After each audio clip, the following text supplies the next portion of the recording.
Carlos, antes de cerrar, siempre es importante su mirada sobre el tema político, ¿no?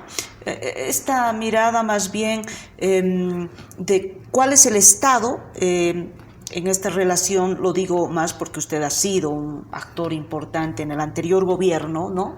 En el gobierno de Evo Morales, ahora fuera, digamos, del espacio estatal como tal, ¿no? Institucional, pero de todas maneras un actor, ¿no?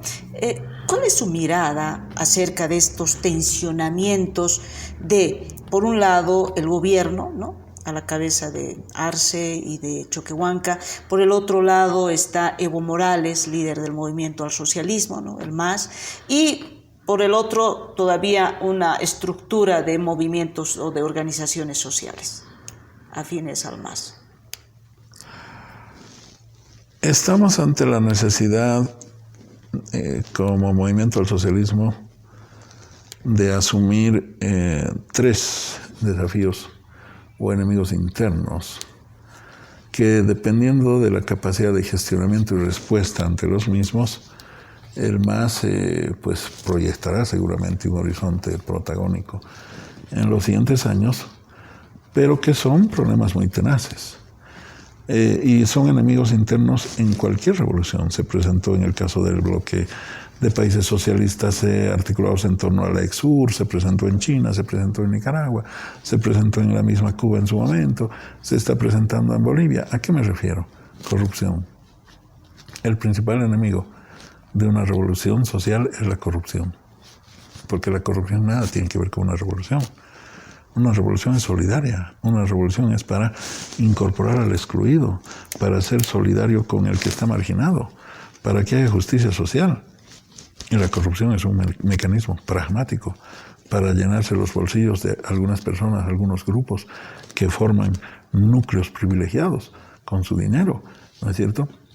La corrupción es un enemigo. La burocratización es otro enemigo. ¿Y a qué llamamos burocratización? A esta suerte de divorcio entre la autoridad o el dirigente social o el dirigente político con la base social y sus necesidades. Y el tercer enemigo interno es el faccionalismo. Aquellos divisionistas no por divergencias ideológicas o programáticas, divisionistas por cuotas, por pugnas, por cuotas de poder. ¿Ahorita el MAS está pasando por esos tres momentos o más por el faccionalismo? Tres problemas internos que debe gestionarlos a través de una purga. El MAS debe hacer una purga. ¿Qué es una purga? Una purga, en sentido figurado, es castigar a quienes han desviado la línea ideológica del MAS, a quienes no actúan con ética, a quienes utilizan el aparato público para corromperse. ¿Por qué? Porque ellos son los que están desnaturalizando un proceso de cambio.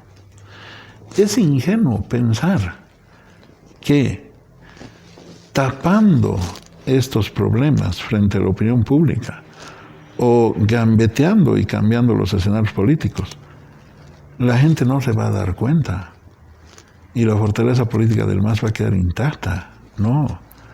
Precisamente cuando denunciamos hechos de corrupción, irregularidades, incumplimiento de funciones en el manejo del aparato público, lo estamos haciendo en defensa del proceso de cambio y en defensa de la patria. Es el principal desafío del MAS. Carlos, pero ¿no se desnaturalizó ya el proceso de cambio antes del 2019? Empezó a tener signos, sí. Sí, no sería correcto pasarle toda la factura a este gobierno. Ha tenido signos con nosotros. Pese a que hemos sido rigurosos en castigar a la corrupción, en presentarla públicamente a riesgo de la manipulación política y mediática muchas veces, evidentemente han habido manifestaciones de corrupción, de cooptación, pero fundamentalmente esto ocurre cuando se pierde un horizonte político. Y en este momento en Bolivia no hay un horizonte político, ¿no es cierto? En el mundo y en la región estamos viviendo esta época que se ha denominado como la guerra fragmentada, la guerra híbrida, diseñada por Brzezinski, y que en este reordenamiento mundial está diagramando nuevamente la comunidad internacional en torno a los desafíos de el control del espacio, el desarrollo de la industria digital, el desafío del control de los recursos hídricos, alimentos, energéticos. Y Bolivia sigue siendo una mina de oro, ¿no es cierto? Pero está distraída 36 días para su locomotora de la economía por la fecha de un censo. Y de paso termina elevando a rango de ley el decreto que estaba cuestionando. O sea, ¿eso es justo para los bolivianos y bolivianas? Yo creo que no. En este momento hay temas estratégicos de Estado, como la siderurgia del Mutum, en un contexto de agotamiento del gas en el mercado externo, o el litio, o los grandes proyectos de metropolización, o el manejo de los recursos hídricos, ¿no? El potencial que tenemos en la producción de alimentos. Y estamos distraídos con agendas políticas que además siento, ojo, luego vienen los manipuladores y dicen, está defendiendo a Camacho, está defendiendo a la Unión Juvenil Cruzañista, a los golpistas. Eso es mentira, eso es una cobardía de mentir en sus redes sociales desde el Ministerio de Gobierno para acusarme de empresario, de que tengo un proyecto político, de que estoy favoreciendo a sectores de la derecha. No, eso es absolutamente falso. Los únicos que le hacen daño al MAS, lo apuñalan al MAS desde adentro y favorecen a la derecha, son los corruptos que creen que pueden llenarse sus bolsillos y hacer del manejo de Estado lo que les dé la gana y que la gente no se va a enterar. Eso es pretender tapar el sol con un dedo y desviar los propósitos y desafíos como país que nosotros tendríamos que recuperarlos. Necesitamos recuperar un horizonte de país y el sistema político en su conjunto ya no nos los está proporcionando. El gobierno tampoco lo tiene. No, para nada. Y la última consulta, don Carlos. Aunque falta mucho todavía para las futuras elecciones, ¿no?, del 2025, estamos lejanos, pero en Bolivia siempre nos adelantamos. Incluso ya hay voces que andan proclamando, que andan lanzando precandidaturas, etcétera.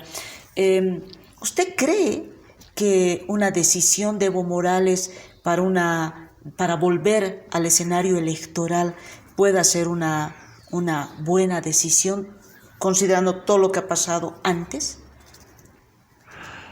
Bueno, primero fue usted la que dijo que a veces nuestra puntualidad nos hace llegar antes, pero lo tomamos como anécdota.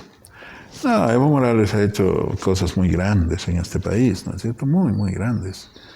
Las cosas más importantes que le han sucedido a este país en el último tramo de la historia. Y indudablemente es un liderazgo que merece respeto, reconocimiento. No está en nuestra cabeza la agenda electoral en este momento. Tenemos problemas muy graves como país. Y como para estar pensando en elecciones, por lo menos yo, para nada en mi chip están las elecciones. Es más, Nancy, yo le digo a usted, lo que está pasando en Perú, lo que acabamos de ver en Brasil, ¿no es cierto? Más allá del desenlace favorable a Lula, el hecho mismo de un país que es un continente en su administración y con un sistema político muy, muy sólido, que te tomen el plan alto, que te vayan a destrozar los vidrios, que se entre la gente como una pandilla vandálica. O sea, en Perú se quedó corto, se acaba y se encata. En términos de masacres, lo que está ocurriendo en Perú es muy doloroso. Entonces, ¿qué puede pasar en Bolivia? Uno, que llegamos al 2025. No sé si enfrentando realmente estos problemas que estamos advirtiendo o los sigamos eludiendo, pero son elementos que van a definir los escenarios políticos futuros. En Bolivia tenemos temas económicos muy tenaces sobre los cuales no se está hablando en su real dimensión. Escenario 1, llegamos a las elecciones del 2025. Escenario 2, puede pasar cualquier cosa.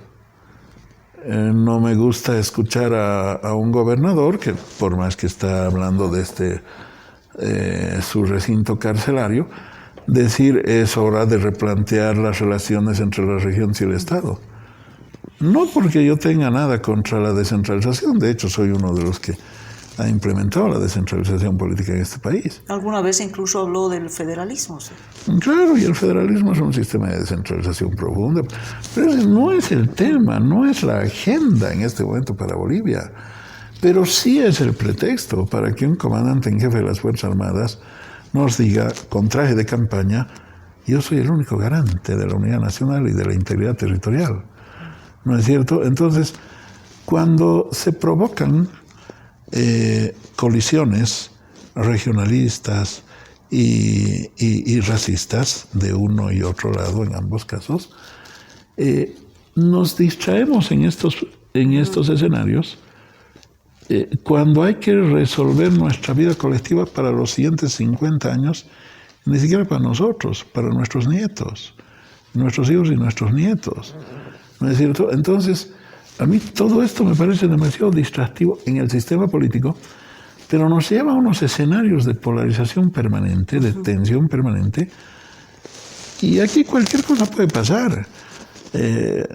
No descartaría yo que alguien esté trabajando su proyecto militar, o que alguien esté pensando que puede haber una fórmula peruana. ¿Cuál es la fórmula peruana? Una sucesión constitucional con apoyo militar. Usted lo tiene a un militar vestido con traje y corbata en la presidencia del Congreso de la República de Perú, y un paso en falso de Dina Boluarte lo va a conducir al militar a asumir el gobierno del Perú. ¿No es cierto? Y creo que de eso estamos cerca. Entonces, la política en Bolivia es demasiado inestable como para pensar que hay un curso lineal de las cosas. Don Carlos, muchísimas gracias por este espacio y bueno, será hasta una otra oportunidad para conversar con la Agencia de Noticias Fides. Ha sido un placer. Muchas gracias.